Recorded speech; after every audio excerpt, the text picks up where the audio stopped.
You're listening to the Greeks Gridiron. Now here's your host, Ethan Haristadoulou. Welcome back, everybody, to the Greeks Gridiron. I am Ethan Haristadoulou, and today, as we do every Wednesday, we are taking a look ahead to this upcoming week of football and beginning with the Thursday night matchup between the Dallas Cowboys and the Detroit Lions in Detroit. And if you're a frequent viewer, yes, my voice is completely shot right now.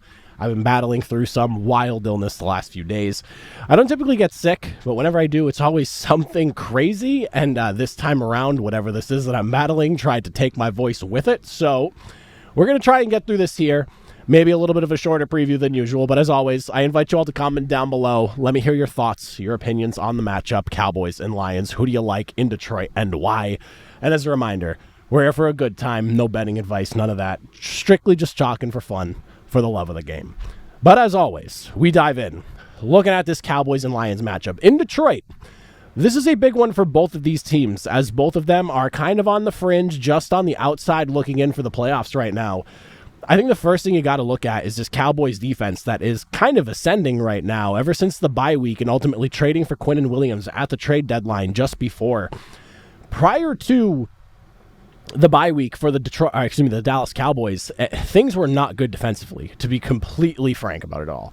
Now, if you see the way things have shifted, though, since then, they've actually been getting better. Now, last week against the Chiefs, probably the worst game so far that they've had since their bye week. But overall, I mean, the numbers in their last three games show a massive improvement. And, of course, you make the trade for Quinnen Williams. DeMarvion Overshawn, a big piece to that defense as well in the middle of it, comes in, and suddenly this run defense comes to life. You're looking at averaging about 70 yards per game on the ground allowed so far in the last three games, and obviously since that trade was made and Overshawn returns, you're also allowing only about 22 points per game, and if you look at their season averages so far, sitting at about 28.5 points per game allowed, and then of course about 125 yards per game on the ground rushing. When you look at the return of Overshawn and of course the addition of Quinnen Williams, it's clear that there's been a massive improvement to this defense here. Couple that with the fact that some other guys are also getting healthy and slowly coming back as well. It feels like this Cowboys defense is finding itself at the right time as they currently are in the middle of this playoff push they're working on. Now, Detroit comes in.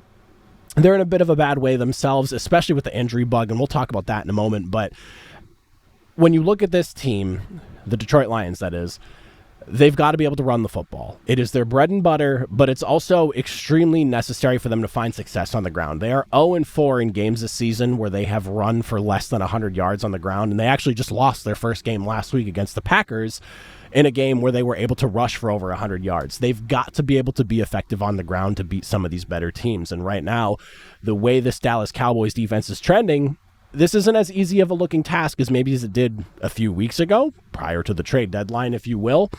This team struggles to run the football, or when they struggle to run the football, they struggle to throw the football effectively. And if you've seen the way things have looked for Jared Goff in this passing attack over the last few weeks, it hasn't been perfect by any means. And even just like last week as well, pressured on about 50% of his dropbacks. He was sacked 3 times as well. It's one of those things where if the ground game's really not working, the passing attack is just not quite as effective, because when they run the football and Jahmyr Gibbs and David Montgomery are threatening the defenses, teams tend to creep up a little bit more. Play action ends up being more effective. So I'll be very interested in seeing how these two sides kind of play themselves out in this one here, because you have a defense trending in the right direction right now as they've gotten healthy. They've gotten additions into the defense from the trade deadline itself, and it's clearly done something for them. On the other hand, the Lions, injuries are catching up with them. The offense, I don't want to say it's fading, but it's definitely finding some struggles over the last few weeks. So definitely a matchup worth watching overall. The other thing I'm interested in is just Dak Prescott, CeeDee Lamb, and George Pickens. This passing attack has just been extremely potent since returning from their bye week. Dak Prescott obviously ranking second in the NFL right now in terms of passing yards this season, a large part having to do with, of course, having CeeDee Lamb, George Pickens, and obviously George Pickens for the time that CeeDee Lamb was out. You could even throw Jake Ferguson in there, their tight end as well. But Dak's last 3 games, averaging 314 passing yards per game. He's got 7 touchdowns, 2 picks, and he's also only been sacked 2 times in those last 3 games. The O-line has been very effective for them, and in part also the O-line in general has just been killing it because they've been crushing it on the ground as well. So it's really opened up this passing attack for them. Detroit's been about average so far this season against the pass. They're allowing about 212 yards per game, so they're right in the middle of the NFL in terms of season averages for that. And you saw what Green Bay did to them this past Thanksgiving. 4 passing touchdowns allowed, about 234 yards, so not the most through the air, but definitely an efficient day for Jordan Love, who was able to make all the plays he needed to in some big situations that the Detroit Lions defense just was not coming up in when they needed to. They'll, of course, really need to see some extra pass rush in this game as well. The last few weeks, things have kind of slowed down for a pass rush in Detroit that prior to about 3 weeks ago was top 5, arguably. And now the way things look, they only have 2 sacks in their last 3 games. Like, yes, you have Aiden Hutchinson, but things have slowed down for them. And Dak Prescott's one of those quarterbacks where if you give him time in the pocket and you're not making him uncomfortable, especially with the skill group of guys that he's working with this season, he's going to make you pay. And it's one of those things that they've got to correct. It's got to get figured out. And unfortunately for Detroit, Dallas's offensive line seems like they're humming themselves right now. So we got some really good matchups here. Good O-line versus a good defensive line that's been struggling the last few weeks, and an O-line that really feels like it's surging. So there's a lot of real fun stuff to look at in this game, just between both sides, the offenses and defenses, and how they're matching up against each other in this short week that they have. And that's where my last point kind of comes in, and it's just ultimately the health of these two teams, because it feels like they're both trending in complete opposite directions right now. You look at Dallas and it feels like this team is getting healthy at the absolute perfect time right now. Everyone is slowly but surely working their way back, whereas it feels like Detroit just cannot get away from this injury bug, and it just keeps biting them. And the way things look right now, Terry and Arnold to the IR. Secondary's only going to be weakened by that. Everyone's holding their breath, waiting on Kirby Joseph's return. Does not seem like he's playing this week as well. Graham Glasgow, how's he doing? Is he going to be able to play this week? He missed Thanksgiving. Amon-Ra St. Brown, obviously he's probably not going to be playing this week on this short week after having to exit during the game on Thursday last week. And you're already missing Sam Laporta on top of that. So now you're looking at 2 different receiving threats missing from here. And there's also some other wide receivers that you're looking at and you're wondering just how healthy are they.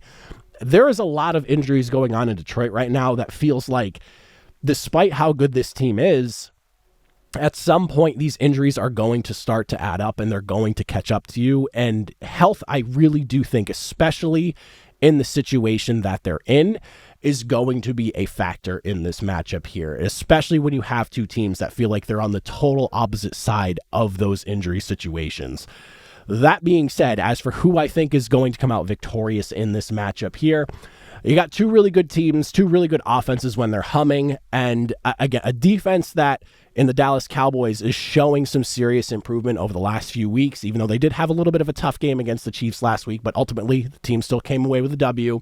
And then a Lions team that feels like they're just getting ravaged by injuries and things are starting to catch up to them defensively. So I'm curious to see if this is where we start to see maybe a little bit of a step back for them.